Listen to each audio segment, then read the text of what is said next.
Mountain News, first at 4, continues. The Upper Pond Creek Volunteer Fire Department in Pike County was called into action this afternoon due to a forest fire.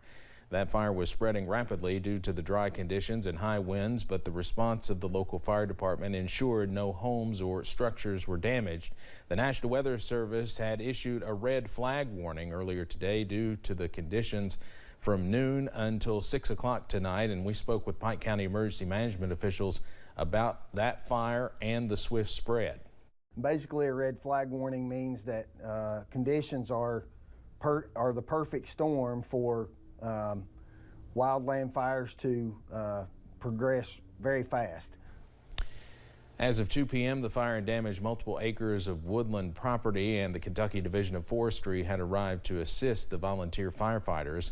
We'll have more from officials and firefighters at the scene coming up tonight at 6 o'clock. A large brush fire was put out yesterday evening at the Wendell Ford Airport in Perry County. WYMT's Chas Jenkins has more from airport staff. A brush fire late Thursday evening, leaving Wendell H. Ford Airport officials concerned. The fire actually got inside the perimeter fence on the southeast corner of the airport, but we had no damage at all, and the fire department and Division Forestry did an excellent job of keeping the fire under control. Those with the Division of Forestry said they were not surprised given the circumstances. A lot of people, I guess, think, we've had some rain and some snowfall there the last couple of weeks, and with these drier conditions we've seen, we're on our 5th, 6th day without rain now. Had a pretty consistent breeze, lower humidities those days. That dries things out real quickly. Working to keep the fields mowed to prevent further fires. Brush cleared as best we can. That's the best way to keep fire suppression off the airport, is to keep the source of the material down to a minimum level. The fire was put out around 9 p.m. In Perry County, Chas Jenkins, WYMT Mountain News. Definitely a windy one out there today, and Hall says they've had several fires this week. The spring forest fire season officially starts on February 15th. FEMA extended the deadline for Kentucky tornado survivors to ask for help. Today was originally the cutoff. Now it's on March 13th. FEMA has already approved more than $12 million for families throughout western Kentucky. The state also helped raise more than $46 million to help with recovery.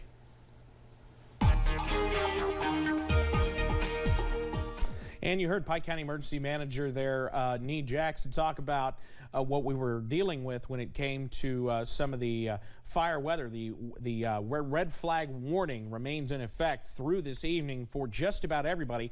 And even if you're not under it, go ahead and act like you are, because the conditions really the same out there. Let's show you who's in and who's out. Really, everyone in the pink under that, you may hear it called a red flag warning. We've got it listed as a fire weather warning just to kind of minimize confusion, because it's upgraded usually from a fire weather watch. It's essentially the same terminology there. It doesn't include our West Virginia counties or Lawrence County in Kentucky. However, just act like you're under it. Just don't burn outside, and just be careful if you are dealing with fire outdoors. And wind advisory is still in effect for the western part of the area. Mountain Parkway at Slade, watching those clouds continue to work into the area. And you can see temperatures in the mid-60s, well above normal. We've got winds out of the south and west at 15 to 25 miles per hour, and humidity values under 30%. That equals a decent fire weather combination there to get some of those wildland fires going. For the most part, we're not seeing any of those smoke plumes on radar right now, so we're actually in okay shape, but we are watching those showers push into the region. Low 40s tonight, and that's going to be near where we are for highs tomorrow, because that high is going to be at midnight. We're going to be dropping into the 30s past that cold front tomorrow. I'll have the details on that coming up in just a few minutes. Steve? All right, Evan, thank you. President Biden has taken executive action to seize billions of dollars of frozen Afghan central bank funds. He intends to split the money, with half going towards the needs of the Afghan people and the other half for families of the victims of the September 11th attacks.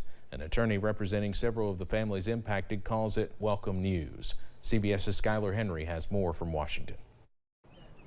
Behind closed doors, President Biden signed an executive order to place $7 billion in U.S.-based assets from Afghanistan's central bank into one account in the Federal Reserve Bank of New York. It's just the first step as the Biden administration seeks to split the money, with half to meet the basic needs of the Afghan people and the other half subject to lawsuits brought by families of 9/11 victims, as well as other terror victims. The reaction of our clients has been very favorable. This has been a battle that we've been waging for 20 years now. Attorney Keith Franz represents 17 families impacted by the September 11th attacks. He says some of his clients, like many other families, are still awaiting judgments for damages. It creates a clear path for us to tap into these resources in order to pay appropriate and legitimate judgments. This week, a Senate panel heard testimony about the humanitarian crisis in Afghanistan as the country faces severe hunger and economic issues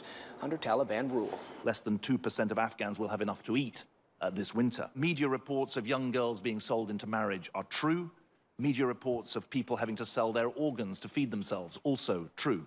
The $3.5 billion designated for the Afghan people under Friday's executive order is in addition to the more than $800 million in humanitarian aid the U.S. has already allocated since mid-August. Skyler Henry, CBS News, Washington. More than $2 billion in additional funds from the Afghan Central Bank are also currently being held in Germany, the United Kingdom, Switzerland, and the United Arab Emirates.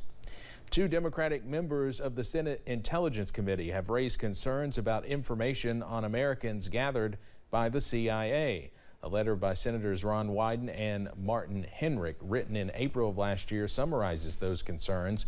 It was just declassified Thursday.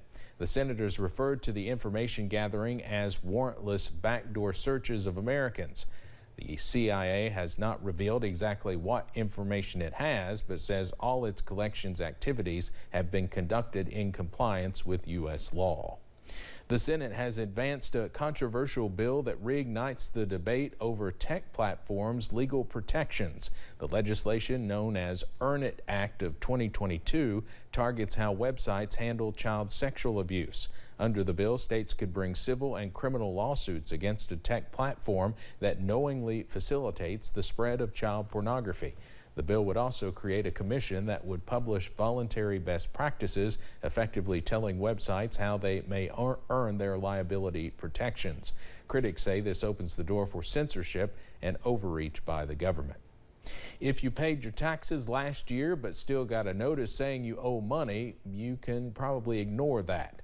The Internal Revenue Service is dealing with a huge backlog of payments and tax returns. As a result, some taxpayers who are fully settled with the IRS are receiving automated notices saying they still have balances due. In some situations, it's just because workers haven't processed the payment yet. A lot of that is because the agency was responsible for sending out COVID economic impact payments and also had to protect its own staff from the virus. In response, the IRS has put a temporary pause on more than a dozen types of automated notices. Apple plans to improve the safety of its AirTags after complaints about unwanted tracking and stalking. The company said the devices will undergo software updates this year to add more safeguards for users. Some improvements are expected to include privacy warnings during AirTag setup and alerting people sooner if an unknown AirTag is traveling with them.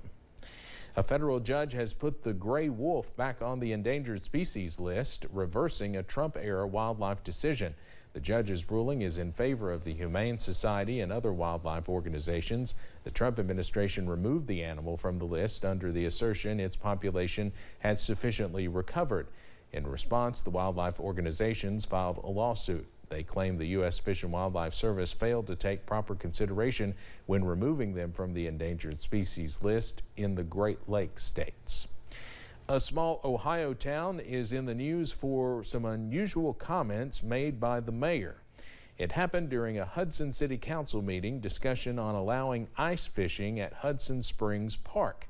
The words spoken by Craig Schubert, who opposed the measure, simply have to be heard to be believed. If you open this up to ice fishing, while on the surface it sounds good, then what happens next year? Does someone come back and say, I want an ice shanty? on Hudson Springs Park for X amount of time.